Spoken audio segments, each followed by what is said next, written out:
तो सभी साथियों का एक बार फिर से स्वागत है हमारे स्टडी चैनल पर। सभी साथियों ने दीपावली अच्छे से बनाई होगी। उसके बाद में हमारे फिर से हम आपके लिए क्लास लेके आए हैं। तो हमारे जो वन शॉट्स हमने चलाए थे उसमें आज हमारी दूसरी क्लास होगी। पहले हमने छतरिया देखी थी और अब देखेंगे हम राजस्थान के लोक नृत्य। उसमें हमारा पहला नृत्य आता है बिल्लों के नृत्य। जिससे पहले हमारे यूट्यूब चैनल सब्सक्राइब नहीं किया जिसमें मैंने प्लीज़ सब्सक्राइब कर लें और अपना सपोर्ट बनाए रखें। हम आपके लिए ऐसे ही क्लास लाते रहेंगे। तो इसमें भीलों के नृत्य में पहला हमारा गेर नृत्य। ये नृत्य भील पुरुषों पुरुष ये होली पर किया जाता है, यानी भील पुरुषों द्वारा होली पर किया जाता है। यह नृत्य गोल घेरे की आकृति में किया जाने के कारण इस नृत्य को घेर नृत्य नाम पड़ा है। इसका चक्कर घेर लगाकर किया जाता है। इसका पहले नाम पड़ा था घेर, फिर इसका आगे चलकर नाम घेर पड़ गया। इस नृत्य में नृत्यांगना जो घेरी या गणगौर कहलाते हैं, जो नृत्यकार होते हैं। मेवाड़ व बाड़मेर क्षेत्र में घेर नृत्य किया जाता है। प्रमुख वाद्य यंत्र ढोल, बांकिया और थाली होती है। इसमें घेर के जो प्रस्तुतकार या गाए जाने वाले जो श्रृंगार रस व भक्ति रस के गीत फाग कहलाते हैं।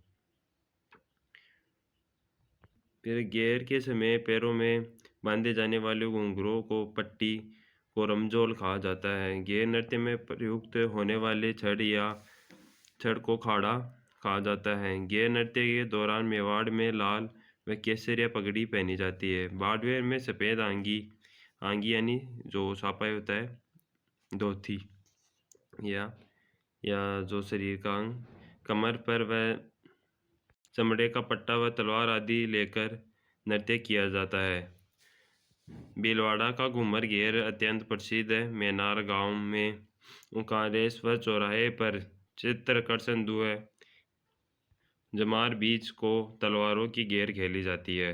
फिर नेक्स्ट आपका नाथद्वारा में शीतला जो सीता सप्तमी है। चैत्रकर्षण सप्तमी में एक माह तक घेर का आयोजन किया जाता है। इसके बाद हमारा गौरी या राय नृत्य। गौरी या नाय नृत्य भीलों का एक नृत्य नाटक है। भीलों में गौरी नृत्य का अत्यंत नाम जो अन्य नाम है और राय नृत्य है आपका। गौरी नृत्य का नायक राय बूढ़िया कहलाता है। ये राज्य की सबसे प्राचीन लोक नाटक कला है। इस लोक नाटक को मेरू नाटक भी कहा जाता है, यानी लोक नाटक का मेरू नाटक गौरी या राय नृत्य को कहा जाता है। इस नृत्य का प्रमुख पात्र है भगवान शिव होते हैं। शिव की अर्धांगिनी गौरी के नाम पर जो पार्वती माँ हमारी गौरी के नाम कारण इस नृत्य का नाम गौरी नृत्य पड़ा। इस नृत्य में शिव का रूप धारण करने वाले को पूरिया कहलाता है।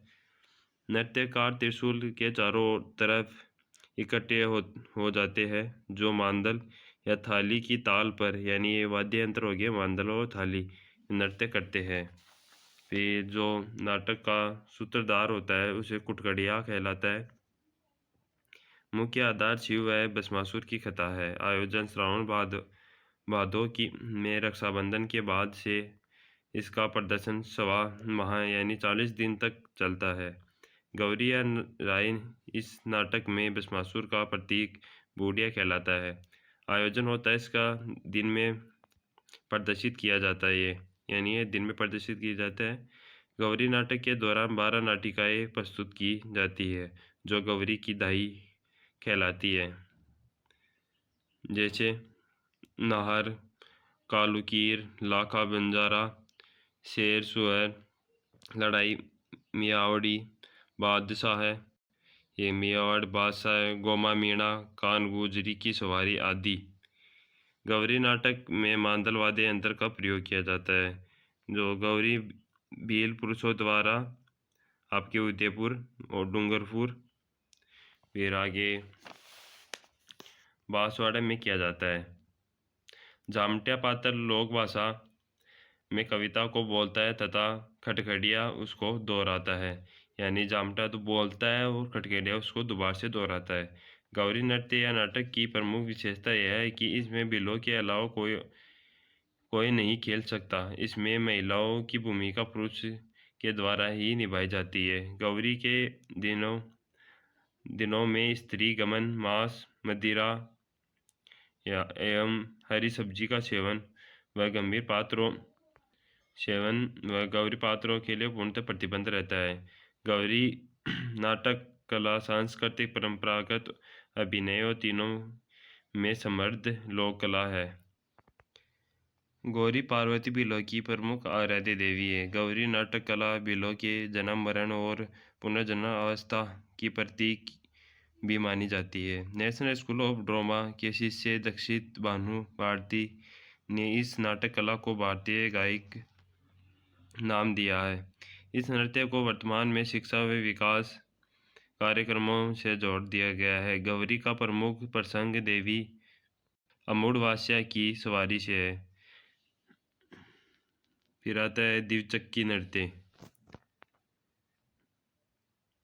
विवाह के अवसर पर महिला पुरुषों द्वारा दो वर्त घेरों यानी द्विचक्री या द्विचक्री नृत्य भी कहते हैं, इसके दो घेरे बनाकर किया जाता है।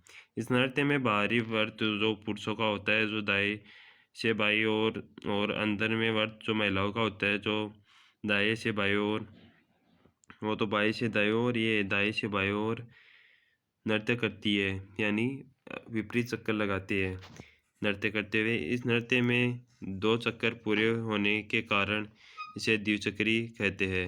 फिर नेक्स्ट आपका घुमरा नृत्य। महिलाओं द्वारा ढोल थाली वाद्य यंत्र के साथ अर्धवर्त बनाया जाता है। इसमें वर्त पूरा नहीं बनाया जाता जो घुमरा नृत्य होता है इसमें।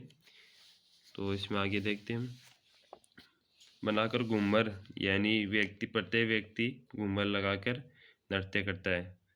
घुमरा नृत्य में दो दल होते हैं, एक दल गाता है और दूसरा दल उसकी पुनरावृत्ति करता है। यह नृत्य डूंगरपुर, उदयपुर, बांसवाड़ा में किया जाता है। यह नृत्य हाथ में रुमाल व अन्य कपड़ा लेकर किया जाता है। घुमरा नृत्य गुजरात में गरबा नृत्य से काफ़ी मिलता जुलता है, यानी गरबा नृत्य में डांडिया का यूज़ किया जाता है, घुमरा नृत्य में रुमाल का।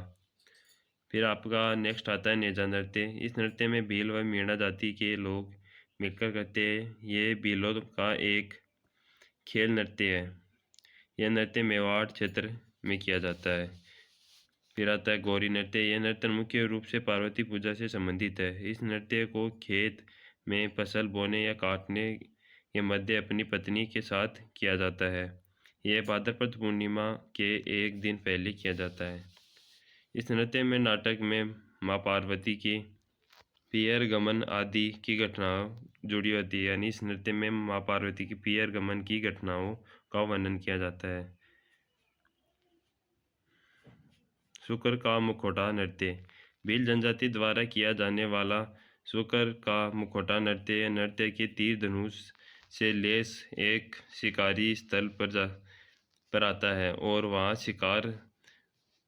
शिकारी वहाँ पर बैठे शुकर जो मुखौटाधारी आदिवासी युवक होता है उसे मार गिराने का अभिनय करता है, यानी मारता नहीं है, ओनली वो नाटक करते हैं। रमणी नृत्य। भील जनजाति के रमणीय नृत्य विवाह मंडल के सामने पर किया जाता है। जो इसमें पुरुष है सापे के चटकीले पट को सजाकर बांसुरियों मादल वाद्य यंत्र के साथ करते हैं। फिर आता आपका पालिनोस नृत्य। भीलों में विवाह के अवसर पर किया जाता है। यह भी स्त्री पुरुष दोनों द्वारा सामूहिक युगल जोड़ी बनाकर किया जाता है। फिर नेक्स्ट है गोसाई नृत्य, जो गणिया माता के स्मृति नृत्य को होली के अवसर पर भील पुरुषों द्वारा किया जाता है। ये नृत्य इसे गोसाई नृत्य कहते हैं। ये जो गणिया माता को समर्पित नृत्य है।